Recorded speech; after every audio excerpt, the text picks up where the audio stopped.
चंदनेश्वर चड़क यात्रार आज पाट पर्व में 10 लाख अधिक श्रद्धालुंकर समागम होइछि। दीर्घ 13 दिन धरी चली चड़क मेला पाट पर्वर हेउछि उद्यापनी उत्सव। पाट पर्वर परंपरा अनुसार बाबा चंदनेश्वर एवं माँ दुर्गांकर प्रतिभू को एक विशाल शोभायात्रा हाकांड पोखरी मंदिर को अणा जाइथिला।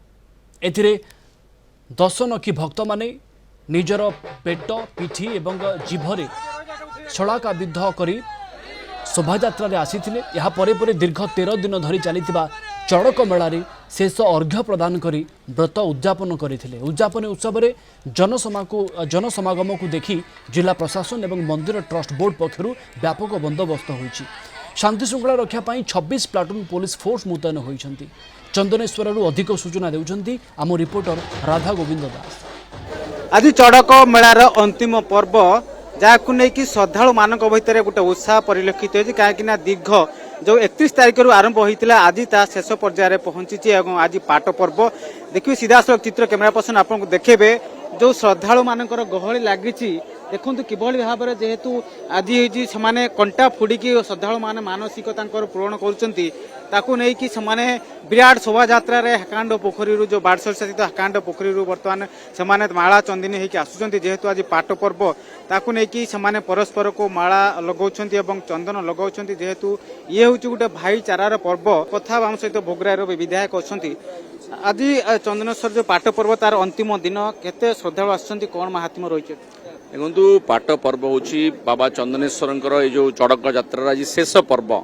यही अवसर में जो आपड़ देखुवे केमती जनसमुद्र पलटि जाइए आज चंदनेश्वर पीठ।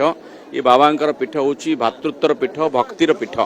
तेणु भक्त और भगवान मिलन हो भाईचारार प्रदर्शन हो जो भक्त मैंने आसछन्ति लक्ष लक्ष संख्यार आसछन्ति सेमानंकर आज माला चंदनी जो पर्व चंदनेश्वर सबुठ नियारा उत्सव जो परस्पर को माल पिंधेबे चंदन पिंधेबे एवं परस्पर को आलिंगन करेंगे ये सब भितर गोटे भक्ति भाव आउ श्रद्धार सम्मानर पर्व। ये देखो ये तो निश्चित भाव में भोगराईर पर्व किंतु केवल भोगराई नुहे समग्र सनातन धर्मी समस्त महादेव को विश्वास करुवा प्रभु को विश्वास करुवा समस्त भक्तंकर ये न्यारा पर्व।